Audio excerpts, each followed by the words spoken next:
Good morning, ladies and gentlemen, esteemed participants, dear colleagues. It is my great pleasure to welcome you and to open this conference, Challenges and Perspectives, Building Resilience in a Dynamic Critical Infrastructure Environment. The topic we will discuss over the next 2 days is vital for the future of our societies and economies. Critical infrastructure is the backbone of our daily lives and forms the foundation of everything we do, from energy supply and water distribution to the healthcare, communications, transportation. However, with the rapid advancement of technology, globalization, and increasing threats, we are facing numerous challenges in protecting and maintaining the stability of these systems. Today, in this dynamic environment, building resilience against threats and challenges has become imperative for all of us. And it is not only a global imperative, but also a specific responsibility for each of us, particularly when it comes to our country's duty to protect critical infrastructure.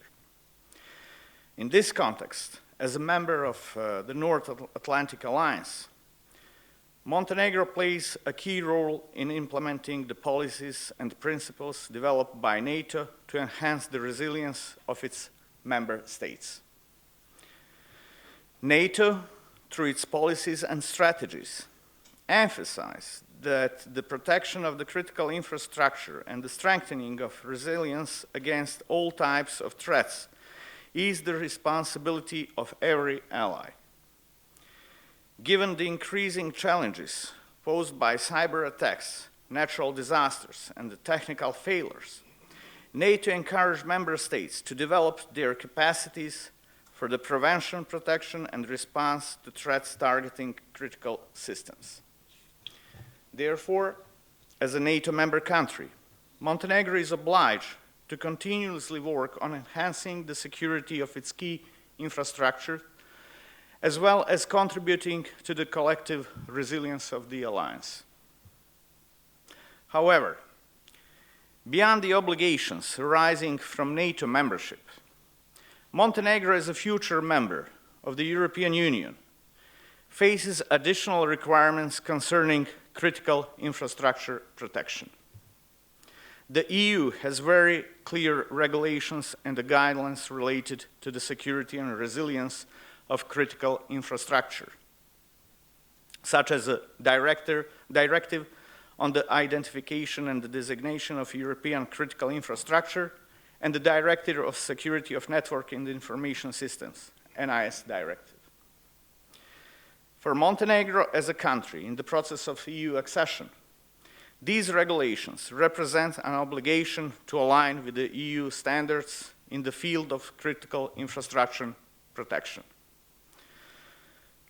This involves not only harmonizing national legislation with the EU laws, but also developing national capacities for risk assessment and the protection of critical sectors, including the energy sector, transportation, telecommunication, and the healthcare.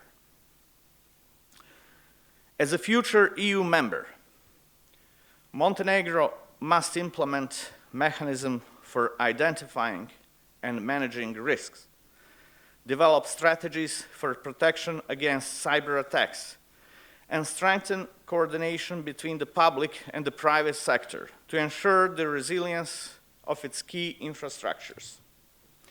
Additionally, Montenegro is required to contribute to the broader EU framework for critical infrastructure protection in a cooperation with the other EU member states to build resilience at both the regional and the international levels. While NATO and the EU operate with the different frameworks, they share common goals regarding the protection of a critical infrastructure and the strengthening of their members' resilience. Montenegro, as a NATO member and a future EU member, has a unique opportunity to integrate best practices and technologies and through collaboration with the partners in both alliances enhance its capacities, and contribute to the global security. Furthermore, as a member of the alliance, Montenegro is obliged to actively contribute to the collective resilience and protection of a critical infrastructure within the broader NATO framework through joint exercises, trainings, and the implementation of advanced technologies.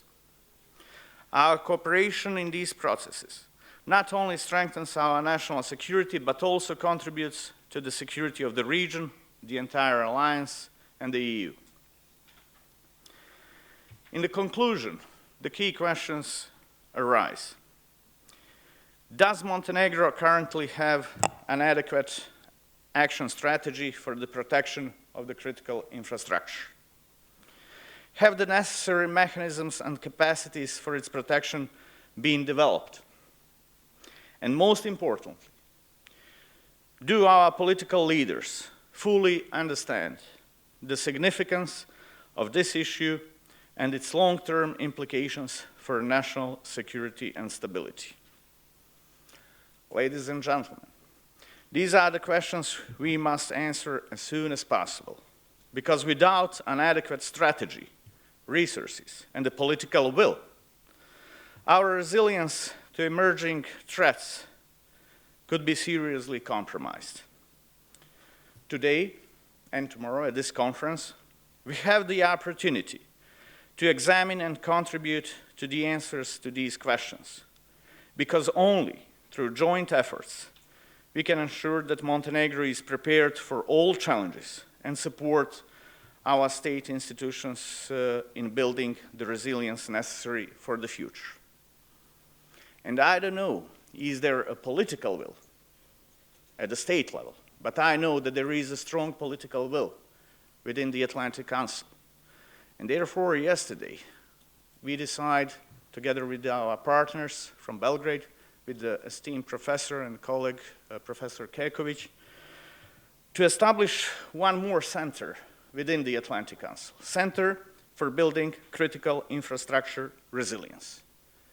And I'm inviting every single of you from Montenegro and wider to join us to help Montenegro and to help all other countries in the region to build the critical infrastructure to the extent as it should be. We have a number of other centers as well in that respect in the Atlantic Council, and I think that the Atlantic Council can be a very solid partner to the state institutions, to NATO, as in the past 20 years, to do what's necessary and to implement everything what we are already lacking behind. I wish you a successful conference in that respect and look forward to the all-inspiring discussions and the conclusions we will reach. Thank you for your participation, and once again, welcome to this conference and welcome to Montenegro. Thank you.